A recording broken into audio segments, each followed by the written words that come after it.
Hey, this is Steven, just coming to you with an update about the podcast. Just wanted to make all of you aware who use Amazon Echoes that you have the ability to listen to our podcast on it. If you have the AnyPod skill enabled on your Echo, you can use that to listen to us. And also, if you have Stitcher on there, you can listen to us and just ask Alexa to open either of those things and listen to the Dakota Boys. And it should start with our latest episode, but if you've used those things, you're still able to flip through the episodes and listen to any of them you would want to. So we just wanted to make you guys aware, as that's another way to be able to listen to us and hopefully give you another option and ways and places to do so. All right, with that, we're going to move on to this episode.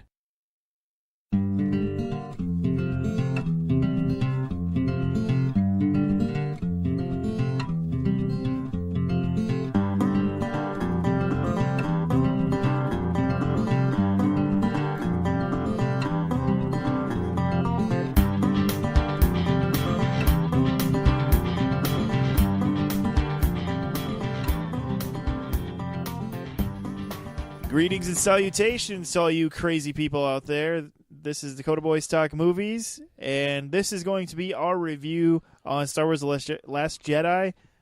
We just decided, you know what? It's been out like a month, so why not? We're going to talk about it now that the buzz is dying down and actually be able to maybe have a little bit of a civilized conversation about it. I don't know what you're talking about. I plan on stoking the flames pretty hard. Oh man, we're gonna open cans of worms you didn't even know existed, people. All right. So The Last Jedi. Just a little disclaimer at the beginning. There's just really no way for us to talk about this movie with getting into things that are spoilers, just because basically anything you talk about in this movie ends up possibly meaning something or does mean something. So it's just the way it is. So there's going to be spoilers in this. If that bothers you, don't listen to it. And come back if it so tickles your fancy to do so after you've seen the movie. And so with that, we're going to go ahead and get into it. So, Dakota, one thing we've started with in the past, we talk about Star Wars movies, is the opening crawl. Now, I really enjoyed the Force Awakens crawl. I thought it was it's been a while since we had a good crawl. They're usually kind of, the prequel ones were kind of prequely, and but I really thought they were concise to the point. It brought you right into what was going on in Force Awakens. How did you feel about the crawl on The Last Jedi? Before we get into this, I just want to bring up one of the prequel crawls. Okay, go ahead. The one for Revenge of the Sith. It started off with the word war, ! It did, that's right, like all caps, like, war! And then immediately as soon as I read that, in my mind I'm like, what is it good for? And then I'm like, oh crap, I better focus here. What is it good for? Absolutely nothing. Important information is coming. Focus, man. Good God, y'all. Actually, I threw that in. That literally is the end as I was saying focus. Oh, but anyway, honestly, I found the crawl probably, I was more interested in literally what happened between these two movies than I should have been. I was like, wait a minute. So the First Order, took control of the galaxy? But how? Why? They just, showed up and told the Republic, hey, you guys belong to us again? And they were like, all right, yeah, hey, cool, bro. Yeah, there was something I was trying to figure out, and it was kind of like there must have been a little bit of time between 7 and 8, but then they ended up but there couldn't have been that much, because then when they go to Rey, it's immediately picking up from where the end of the first movie was, and then what she does from there matters to the stuff that's going on, and so you realize there couldn't have been too much time. So I don't think you missed anything, is what I'm getting at. And so apparently the First Order, they kind of set up, too, that the First Order just seems like the ball's kind of in their court. Yeah. No one can really match them, or no one really wants to match them. And so you just kind of got to go with that, I guess. Yeah. Other than that, honestly, I found this crawl probably the most uninformative out of all of them. It kind of was, and that's what I was realizing was, what were they going to put in it? Yeah. Because there was nothing that we really needed to be caught up on. Yeah. But they still need to figure out a way to have the 3 paragraphs. And so it just kind of it was kind of more of like a reminder of the things going on. And so anyway, let's go ahead and go from there. The first sequence of this movie I really enjoyed. Kind of Poe coming up in his X-Wing. And just like that whole sequence with him and Hux, I found that really enjoyable. Just the whole like, I'm holding for Hux. Yeah. This is Hux. Can you hear me? Just like making Hux angry to basically stall so he could blow all the cannons off the destroyer. I just found that kind of again, just reminding you like this is Star Wars. We're here to have fun, even though there's still some weighty things. We're still having fun. So I don't know. I just kind of enjoyed that mixture there, and just to give Poe kind of the cool opening to the movie. So. Yeah, I thought it was pretty cool. It was kind of a nice opening for what happens later in that whole battle scene, and because it gets really like dark and kind of sad. And I thought, well, that was a nice little way of them kind of like relaxing you, and it really cues you in on Poe.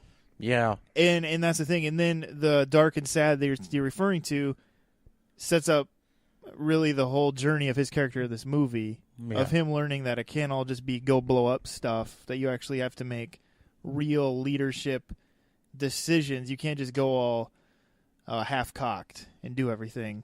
And so it just kind of set up all that, and at the same time made a really cool, fun first Star Wars sequence. Because a lot of times these movies start with something really like, if you think even back to A New Hope, it starts with the Star Destroyer coming over and covering the screen, and it's shooting at the rebel ship. And they always start with something like really like sinister going on, whereas this started with something that was kind of like more fun than sinister. But I think, like you said, it was because it was going to lead into something that was pretty weighty. Yeah.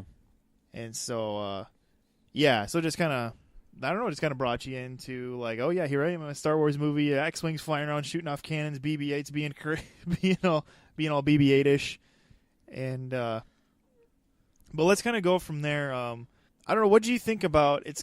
I don't really know how to tackle this exactly. What do you think just overall with like tone of this movie? Oh maybe? Man, I don't know what to say to that, because the tone of this movie was all over the place. Like, certain parts of it were trying to be tense. Other parts were trying to be hopeful. Other parts were, I don't know. I don't really know what to describe what was going on with Rey and Luke. That whole kind of get an idea of why Luke is on this island, literally out on a planet out in the middle of nowhere. It's just, it was so uneven. It really did lack coercion. It's probably one of the reasons cohesion. And it's probably one of the reasons why I'm still like on the fence of, was this a good movie? Was this a bad movie? Yeah, I'm still undecided, folks. And I might have to wait till it comes out on Blu-ray and maybe just rent it and like kind of watch it one more time, because this movie's a little long. It's a lot to take in, and before I could really decide. I know Steven has his opinion that it was pretty great, but yeah, but at the same time, I don't throw you out. Like, You're not the baby with the bathwater here throwing you out, but because I felt the same way about Rogue One, where I was like, I think I liked it. I need to watch it again, and then I watched it again too, like later, just because I just couldn't quite nail down how I felt about it, and I ended up kind of how I came to Rogue One, because I'm not gonna be one of those crazy fans that has to be all either absolute hate or absolute love. I just kind of ended up being like okay with Rogue One. I was like, okay, it was fun. It was fun. I enjoyed it for the most part, and it was still pretty Star Warsy. It just, I had to like set aside all of the expectations, and I think that's kind of what happened with Last Jedi. Is there were so many theories, that it ended up bogging people down when they just took a dump on everybody's theories in this movie. Yeah, I don't think there's been so many theories for one movie. Oh my gosh, I don't think ever. Not in our lifetime. Yeah, there was a movie about how Luke was really controlling, was really Snoke. There was another one that Rey was somehow an offshoot of Obi-Wan Kenobi. There was one that Kylo Ren was secretly like on a mission from Luke to take down Snoke. I forgot about that one. Yeah, just so many. That BB-8 was behind it all, and he was like the real mastermind. And you can't throw out Darth Jar Jar. People were still trying to keep that alive. So, or that R2 really knew what was going on. He just didn't care. Yeah. Yeah. It's like, I'm going back to low power mode. See you guys later, or not. Yeah. Whatever. Or that this was actually all Lando's doing, and that's why we haven't seen him yet. He was going to be. He still could be the man behind the curtain in the third one. Yeah. Yeah, it was just crazy. It was crazy. You really saw the curse of the internet from this new Star Wars. And I think it all just has to do with people getting too hyped up. I mean, who's Rey's parents? Where did Snoke come from? What's going on with Luke? All, people were just like firing themselves up. I think they built these expectations. I don't think they that they could have really ever delivered. No. And I think that's why I ended up liking the movie, because I had my theories, but I wasn't like, they weren't gospel. Yeah. Like, I was just like, I had my ideas of who Rey's family could be. I had my ideas of what they were going to do with Luke. I had my ideas of what they were going to do with Snoke, or who Snoke even was. But at the end of the day, I was like, those are just my ideas. I just got to see what they do with it, and then just think back on if I liked it, if I thought they still did a good job with it. So, yeah.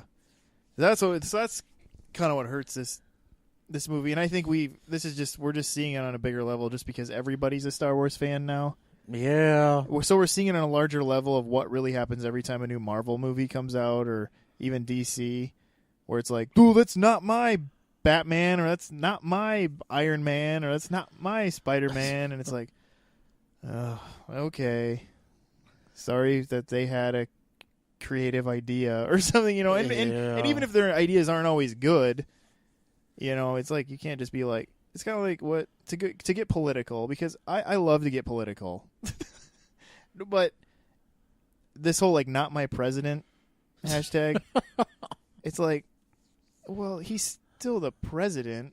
I mean, I don't really care for him a whole lot either, but I still have to just be like, he's still the president. Yeah. And so it's kind of like that. It's like, well, okay, but this is what they did. It's not worth, losing your mind over petitioning that they, erase the movie from existence, or I don't know. There's all this dumb stuff. Anyway. Yeah. To get back on track with this movie. I'm surprised. How did you feel about the Porg? I'm surprised there wasn't a rally where they were burning Ryan Johnson in effigy, honestly. Burning in effigy. Yeah. It is. That's true. It's pretty surprising. Like, I'm surprised there wasn't, like mobs of people showing up at Disney headquarters, with signs, no more Johnson. And then, there's that one person holding a stick with Ryan Johnson's face attached to a dummy that's hanging from a rope from the stick. Yeah, it's just like because I think there's one. I think all of this shows that Americans get worked up about the right things. I guess. Because if there's anything we should be really getting worked up about, it's how the Last Jedi turned out, and whether or not Rogue One was actually good. Yeah, I guess. I mean, oh, y'all. we all like to have fun or whatever and things like that. But I think we all just need to understand that no movie's perfect. I mean, we just did our favorites podcast, and our most favorite movies of the year still had flaws. Yeah. It weren't perfect. I mean, it's just the way it is. Not every movie can be Lady Bird, guys. I mean, oh yeah. I just feel like it's one of those things where there's this critic out there that really didn't like it that much, but was like so afraid to be the one critic where they're just like, you know what? I think I'm just gonna say I like it because I'm scared, because that's what happened with Toy Story 3. It had 100%, and then that one critic, and then they were dissecting everything that one critic said, like, well, they just wanted to be different and decisive. Oh god. yeah, it's it's a shame that Roger Ebert's not around anymore, because he actually, I don't know how he did this. The man could sum up a movie in basically like two sentences. He could, and he also wrote probably some of the most well-written essays. Yeah, it was insane. I think if he was around, though, he could probably make sense of this movie for me. Because I'm really just maybe you should see if Leonard Maltin saw it, because I feel like Leonard Maltin is kind of like the one we forget about. He's still alive, he's still reviewing, and the guy, whether you agree with him or not, always has an interesting conclusion he comes to on why he liked or disliked a movie. So maybe we should see if Leonard Maltin did anything on Last Jedi. Maybe that'll help you fill that Roger Ebert void you feel. Oh man! All right, we should probably go into the porgs. actual. We haven't talked about porgs yet. Oh my god, they were annoying. They were what they were. I guess they were just kind of there. I think they just wanted to have somebody for Chewbacca to play off with for a few scenes, and so it was like whatever. It wasn't really that big of a deal to me, one way or the other. They were just kind of the thing that was. Kind of helped give maybe even that island Octu some character, just having some sort of life there. There actually seemed to be a lot of life on that little island. Well, there was the caretakers. Yeah, and then you had whatever that giant, that walrus thing that he milks. That was easily the most awkward Star Wars scene in all Star Wars. And when Padme looks at Anakin and goes, "I truly, deeply love you," and you don't feel anything. Maybe that's still most awkward, just in terms of chemistry between two actors. But Luke milking that walrus thing was kind of weird. Yeah, I don't know what to call it. I mean, sea cow? I guess that's a manatee. I don't know. Yeah, the space manatee. I don't know. The Octu sea cow. Oh, that scene was really off-putting. Yeah, but at the same time, it was interesting because it ends up kind of serving a little bit of purpose, because she's just like, "Oh, I can see you're so busy," she's like just following him around, and being like, showing that she's there to be trained and is not going to leave till she is, and she just sees him just going through these daily routines that are just really meaningless. Yeah, like getting milk and fishing, pole vaulting across a cliff to stab a fish. So I was, why didn't he just use the Force and lift the fish out of the water? Oh man, yeah. And so but honestly, at the end of the day, the Luke Ray stuff was, you got to admit, some of the highlights of the movie. Oh man, was it though? Yeah. Okay. Here's the thing. This is what I need to ask you. This is the most important question in terms of this particular podcast, not in like the universe or anything. When Luke Skywalker threw the lightsaber over his shoulder, how did you feel?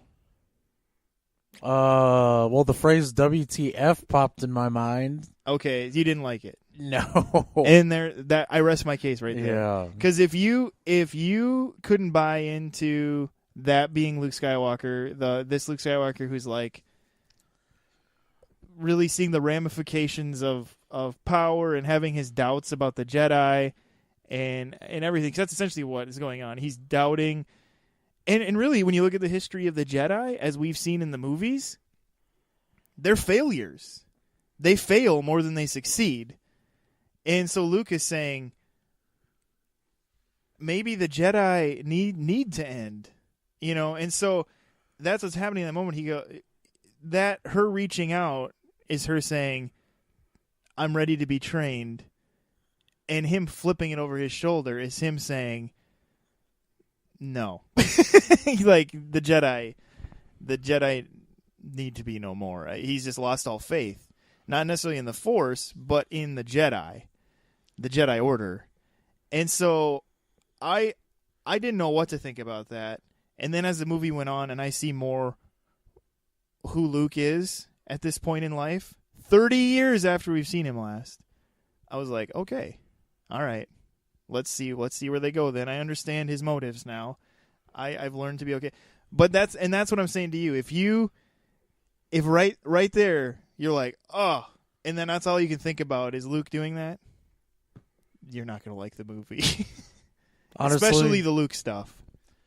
Honestly, I found all his reasoning to be kind of just BS. Okay. And even Yoda essentially summed it up in his own way. Like, you're still... He did, but Luke was wrong.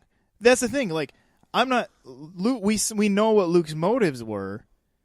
And Yoda basically tells him, yeah, that's a load of BS. But that's why Yoda was there.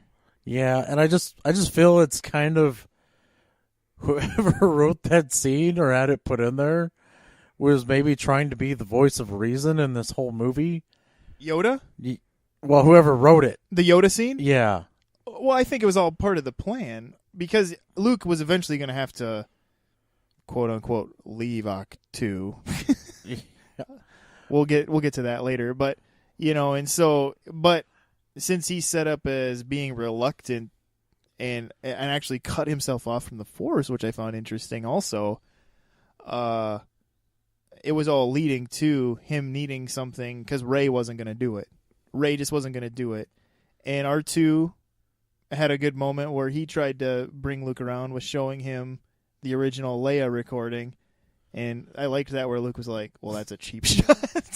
But, and R2 was just trying to say, I mean, come on, man. There was a time when everybody thought it was hopeless and you were the voice of hope. You need to be a part of that hope again. Yeah. And so, I mean, I honestly, this was the best Luke arc we've ever seen because Luke has always just been one-dimensionally like, I'm the whiny teenager, and then he becomes like the voice of optimism and hope. But now we're seeing Luke like losing that hope, and it was interesting. It was interesting and meaningful. And it also ended up being something that benefited Rey's progression and seeing Luke be that and overcome that. I don't know. I just feel like the way the movie presented it, like, okay, going back to that whole the Luke from the original trilogy. Yeah.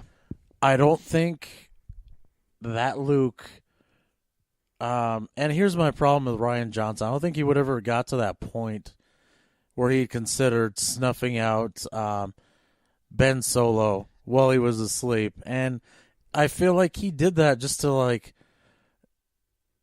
kind of like throw a wrench into the machinery.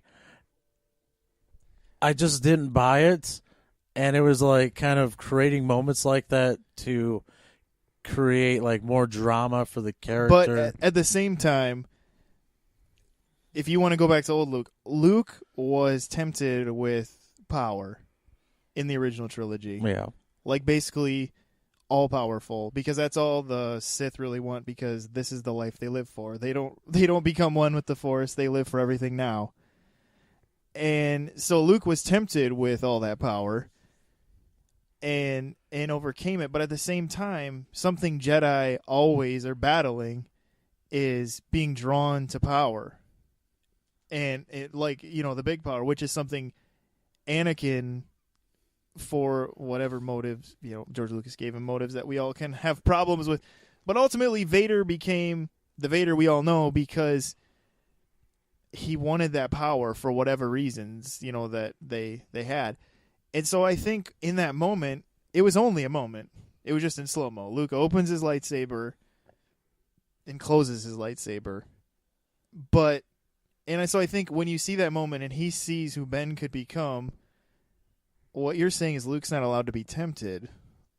And I think everyone has that temptation. He's going, because he didn't act on it, but he was tempted by trying to understand, like, killing him could stop a lot of hurt. And Luke's whole life has been hurt and pain. And he didn't look like he wanted to kill Ben and ultimately wasn't going to kill Ben. But there was that moment of weakness in the temptation. But unfortunately, Ben saw him in that moment of weakness. And, well, the rest is Kylo Ren history. I don't know. That's the problem, though. It's like, yeah, you can have these feelings, thoughts, but that's kind of like, oh man, I need money for all this, that, and the other thing.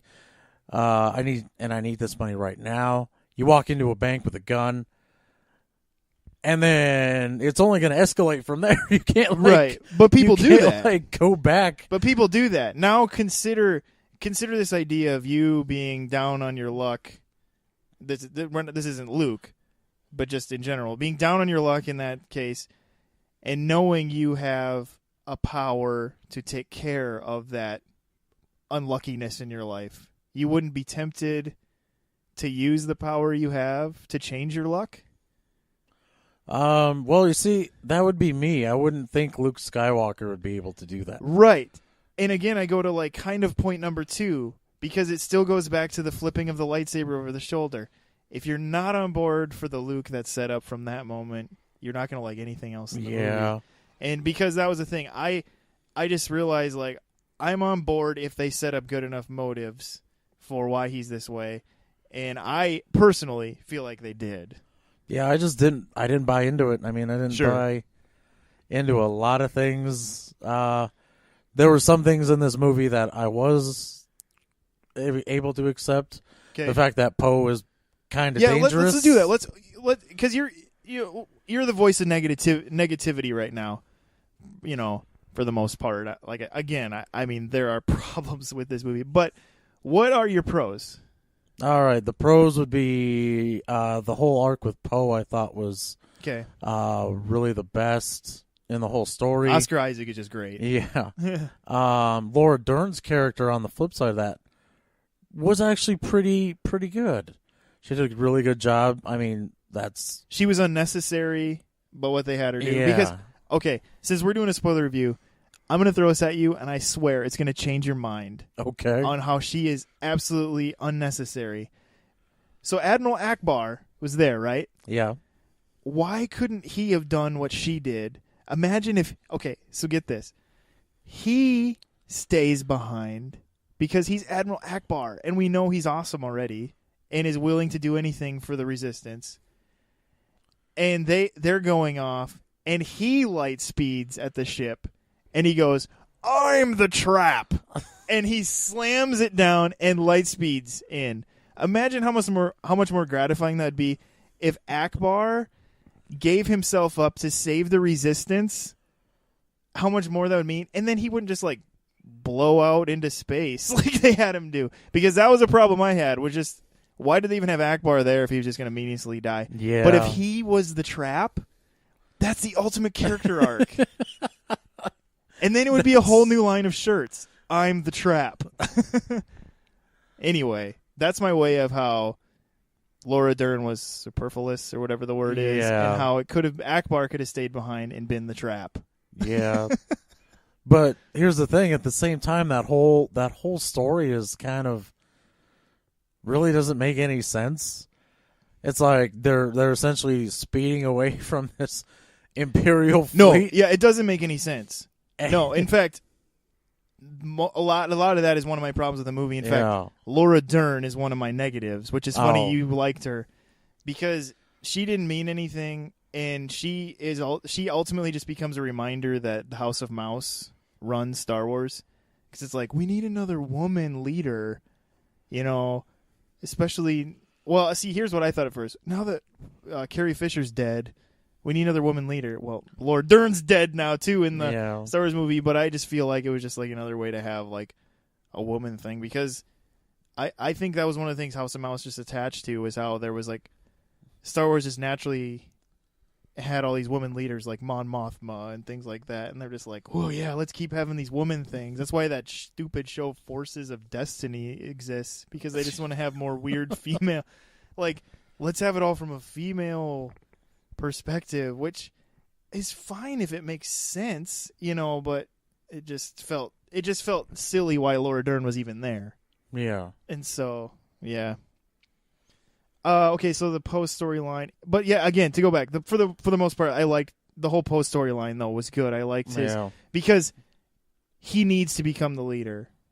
He naturally is a leader. You saw that even in his bad decision making of causing a mutiny, people naturally were willing to follow him, and I think General Leia sees that in him, that he's naturally someone people gravitate to follow. And so she wants him to become that leader, and he's going to have to be. What other positives do you have?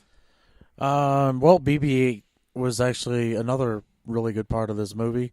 Yeah. He made the whole Finn and Rose arc go a little smoother, I felt. He helped to level out some rocky ground. Which that in itself, I thought was. Did you like Benicio del Toro? I don't know what he was trying to do. I think that was Benicio del Toro going a little too far. He likes to do character actor stuff and like throw in little eccentricities, but it's like the stutter was a bit jarringly much. Yeah, it was. Oh man, I don't know what he was trying to do. And then I'm trying to figure out, like, is he gonna mean something in the next movie? Or I didn't quite understand the whole Del Toro thing. I feel like that was it, and we're never gonna see that character again. And I think, sadly, and I think I'd be okay with that. Yeah, it's it's a slippery slope, man. It is. Yeah. Okay. Yeah. BB-8, another positive for you. Yeah. BB-8's just great. I think we can all agree on that BB-8 is a great droid. Yeah. Another great one. And that's the greatest romance in these movies is Poe and BB-8. And so get over it, all you people that try to make other romance movies. It's Poe and BB-8.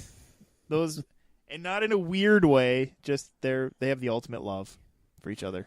Yeah. The whole scene with Yoda, I thought, was actually really powerful. Like, for a brief moment, this film rose above itself. But that's what I'm trying to tell you, is that's the scene that made everything you hated about Luke Skywalker come together. And so that's what I'm trying to encourage you with when you rewatch it, is to watch it from the perspective that it's ultimately leading to that moment. How did you feel about, apparently a Force ghost can cause a lightning strike? Yeah, I don't. Well, part of me thinks like maybe that's okay, because if they're one with the Force, maybe that's just part of it. Yeah, it's crazy to think of that Yoda was that powerful as I mean, a Jedi. He is the most powerful Jedi. And then it kind of goes back to what Obi-Wan says, you strike me down, I'll become more powerful than ever. Yeah, maybe that does all come together. Yeah. Like, because maybe, at first I was like, wow, he just like struck lightning from beyond. Yeah. It's crazy, which begs the question, like, why didn't Obi-Wan show up at the very end of Return of the Jedi and be like... Well, it does open a little bit of Pandora's box of, like, could they be like the army of the dead? Maybe deflect some of that Force lightning off of Luke or something. Yeah. And that was an argument I had heard from someone who was talking about seeing this movie like how I am, or it's like, for the most part, they liked it. And we're definitely on the positive side, where they were like, in New Hope, we didn't know anything about some of the Force powers we'd end up seeing in Empire Strikes Back and Return of the Jedi, and nobody thought anything about it. So it wasn't like when the lightning hand showed up in the next movies, you weren't like, well, they didn't do that in A New Hope, Yeah. So there's certain things I guess you just have to like learn to be okay with, as long as it isn't ultimately hurting itself. Like, that's what's ironic, is that the person who ended up hurting Star Wars the worst was the one who created Star Wars. And that's kind of the sad part. George Lucas still ultimately ended up hurting Star Wars the worst, probably. Sadly. Yeah, it was really his baby though, I guess. Yeah. It was his baby to beat. That doesn't sound good.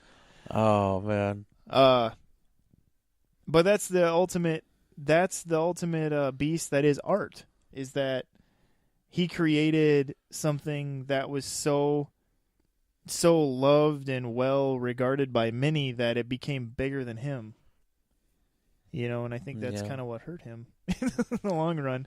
It became bigger than he could even imagine or ever please anyone with, because it was just because that's how art is, Like, if it's like Orson Welles. I mean, when Citizen Kane's your first movie, like, where do you go from there? You're 27 years old and you've already made the apex of your life, or the apex of your career, I should say. And it's like, it's a bummer. It's a bummer when that happens to these guys. But I still enjoyed this movie a lot. It was even though the Rose and Finn stuff sometimes wasn't the greatest. Yeah, I mean, back to the whole pros thing. The whole ending with Luke, I thought was pretty great. I liked the Luke thing. I thought that, and when you go back and rewatch it, it works. Yeah. I kind of knew something was up, though. Well, he had a haircut, and his hair was darker hair. Yeah, because you were like, well, he couldn't have just got a haircut, which would have been weird enough if he stopped for a haircut. He would have had to pull his X-Wing out of that ocean, by the way. Yeah, and then, that's what I was trying to, and I was like, maybe that was a red herring, like you were supposed to be like, did he force lift the X-Wing out and it still worked after 30 years? Because that doesn't make sense. Do the caretakers have a secret shuttle? I don't. And then so you're trying to figure that out, and then you realize like, oh, okay, I see now. But yeah, and that was another new force power, right? Where he basically had himself be somewhere he wasn't. Apparently, it showed up in the show Rebels. Like, did it? You see Yoda do it in that show, which is crazy. Like, well, there you go. Apparently, he was stuck on Dagobah, but he could still go wherever he pleased. How did you feel about him wiping his shoulder when he came out of being shot, and he kind of did the little dust off his shoulder thing? I thought that was a nice touch. I thought that was pretty good. I thought that was like, that moment felt like Mark Hamill. Yeah. That felt like Mark Hamill's like, what if I just brushed my shoulder? It just seems like something he would just naturally do.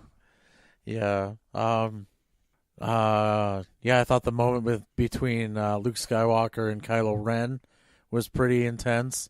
I thought the ending was really well. It ended pretty well. I mean, it leaves you, they're crushed, they're defeated, but you still got that little sliver of hope. And then you see the kids talking about how, they tried to kill Luke Skywalker, And this is another thing I'm bringing you back to, how the whole Luke thing comes together, because Luke was this legend who didn't want to be remembered as a legend anymore. And then he becomes a legend again by doing this amazing, bringing himself somewhere and facing Kylo Ren thing and saving what was left of the Resistance, bringing himself to where he was the spark. He was once again the spark. Yeah. And so I thought that was the thing where it does all end up coming together. And then I like that little kid moment too, where you see him kind of force pull the broom over, and then the way he kind of holds the broom handle up, it's almost like it's a saber. It's just reminding you that the Jedi aren't over. Whether that kid becomes a Jedi or not doesn't really matter so much as that it's not over. It's there's still hope there, and so ultimately at the end of the day, I don't think they did any damage to Luke. This was just the direction they took with him, but he ultimately became the spark and the legend that he always was once again. To go back to Rey being trained, how did you feel about the whole down in the dark chasm? How'd you feel about that sequence? Man. I mean, that was kind of her when Luke walks through that area that Yoda has Luke walk through. Yeah, I felt it was really unnecessary, and it kind of, I don't know, I feel like someone at Lucasfilm was like, you got to have that moment, like, in Empire Strikes Back when Luke went into that cave, and Rian Johnson's like, okay, and then he put his own little spin on it, and it's just yeah, I think it did start as that, but I think it ended up what's it called, where it transcends that, because I think it did start as like, you got to have the, where he fights the Vader and you see he's the face, and like do your version of that, and I think it transcends that though, where he figured out a way for it to mean something, because Rey has never really been dark. She's always been like happy-go-lucky, and there's really been no reason for her to be optimistic and happy. And I think that moment reminds you that she does have issues. Yeah. And because Rey, we've never really seen Rey's issues. And this movie gave us 2 scenes where you see there is wounds that fester her. And that would be a moment, and when Kylo is ripping her down in Snoke's, when they're kind of in that place, and he's just like, your parents are just sold you off for drinking money and buried in a potter's grave, and it kind of had this whole thing where you're reminded that she's very damaged by the fact that she, and I think, like, for all we know, Kylo could have been lying to her or just speculating. Yeah. So that still isn't necessarily solidified, although I'd be okay with it personally, but whatever. Yeah, it most likely is. That's what happened. Because Right. the idea was most likely. The idea was apparently that they wanted Rey to be, she is as powerful as she is, not because she's related to the Kenobis, Skywalkers, Solos, whatever.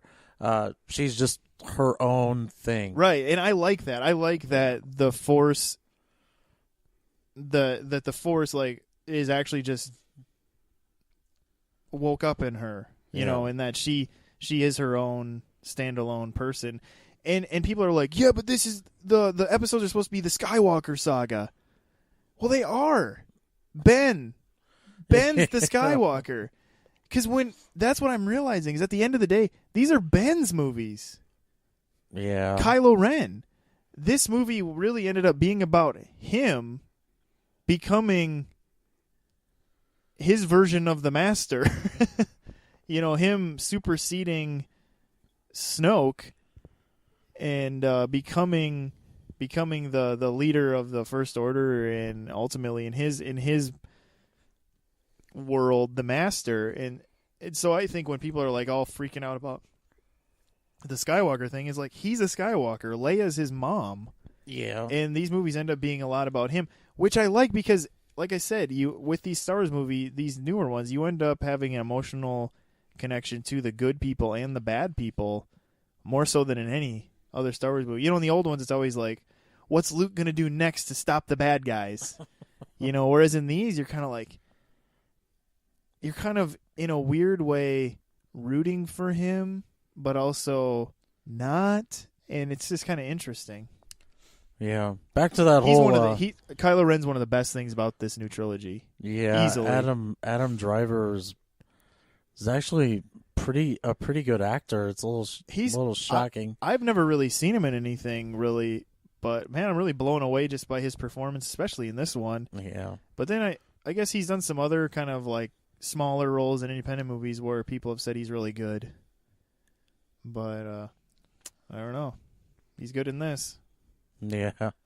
But no, I don't know, this movie just was so uneven that it didn't... I'm still on the fence about it, and yeah, I think probably it's gonna take me a while before I'm like, I figure it out if I like it. But it's just, I feel like somewhere down the road I'm just gonna say to myself, yeah, it was okay. I mean, wasn't the best, it wasn't anywhere close to being as good as Empire Strikes Back, but hey, it was a Star Wars movie. Yeah. I mean, I liked it a lot, and it didn't. What was weird about this one is when I left Force Awakens, I was like so buzzed and like ready to watch it again right away.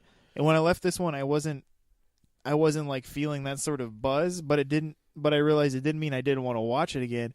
It's just that this one things in it end up sitting a lot heavier in you, and it's a lot to kind of end up taking in and things like that. And I really feel like this is the first time in a Star Wars movie we really felt the weight of war. You really like all the deaths seem to really be like mean a lot more and hurt a lot more, and even like when they use the lightsabers, you felt the pain of every lightsaber strike. Like in that Praetorian Guard sequence, like every slash of the lightsaber was like you felt like the power and the death that was coming with that, and it really made it. I don't know what happened, how they filmed it differently, but I don't know. I just felt it's probably due to the fact that you're actually watching people get cut down, not droids. Well, and it's not just a ship blowing up. But even when there were ships being blown up, I think you're always reminded that it's like the Resistance is almost toast. Yeah. And so you're really feeling the weight that Leia's feeling, where she's like, we just keep losing people. Like, like, and again, this is all going back to me trying to urge you that that's the whole point of the Luke storyline is he's already given up, and his sister is trying to not give up, but is trying to understand how they have any hope, and that's why I think for the most part this movie works. You just have to understand what this movie was really doing. When I left it the first time, I was like, okay, I see why they gave him another trilogy, because I think Rian Johnson, he set up a lot of interesting ideas and kind of fleshed out kind of a world that was really just kind of like one-dimensional. He's like the desert world, the world where they just have a bar or something, and things like that. And it's like, well, let's build on these things a little bit. Let's give it a little more character and meaning in that. And even if it didn't all work, I think a lot of it stuck. In my opinion, that even because there were things that just didn't totally pan out. I think totally, but I think enough stuck where it worked. But again, that's me. So let's bring this all together. Try to wrap this review up before we go too longer than we ever thought we were. And Dakota, where, like, just right now, where are you sitting, kind of just grade wise, like the A to F scale? Oh man, I'd probably give it a C minus. C minus? Okay. All right, it's fair. I don't really blame anyone that doesn't know how to feel about this movie, because from the minute it started, like, you just tell it was going to be polarizing. And not just because it was a Star Wars movie. But for me, I guess I set this a little higher, just in terms of visually, it's filmed great. And I really liked really all the storylines in this movie, with the exception to of all, I should say, all the main character storylines in this movie, with the exception of I think they really didn't know quite how to use Finn to his potential, and so I think that one kind of hurt. But otherwise, I thought everyone else, I understood their motives, and I thought it mattered and was cool. I liked how they used the old cast, and their motives were there, and I appreciated just everything they kind of did with this, just to kind of take this Star Wars in a new and still familiar direction. And so I guess all that being said, I give it more in the area of probably like right now like a B+. B+, huh? So I sit quite a bit higher than you, apparently. I guess. So I loved how they used Yoda in this movie. Yeah. I thought that was a really neat way to bring him back, and just kind of Yoda is kind of like like R2-D2 in a way, where he's kind of a connective tissue that reminds you that you're in the Star Wars world. Yeah. And almost even more so than Luke, And so but he wasn't just there to be there, he mattered. And so I really enjoyed that he was there and mattered, and that was a really neat way to bring him back. And it was just fun to see him in that way and seem like he seemed to be working correctly. It wasn't like a weird CGI thing or a weird puppet. So, yeah, so that's kind of where I am with that. And maybe when the Solo movie comes out this summer, by then we'll have digested this one a little bit more and see if we've changed it all and see if we even care about the Solo movie at all. So, that being said, we're going to bring this to a close. Thanks for listening. Make sure you check us out on Facebook and Twitter if you don't already. Subscribe to us on any of those places. We are at also, we put these up on YouTube. They're on iTunes, Stitcher, whatever place you happen to listen to podcasts on. Those subscriptions just really mean a lot to us. And the more we have, just the more steam we have in a lot of ways, just for our motivation and for just getting the word out there more. So we hope you do that too. And we thank you ahead of time for those of you that do that, and we thank those of you that do. And so with that, we'll bring this to close. This is Steven. This is Dakota. Take it easy.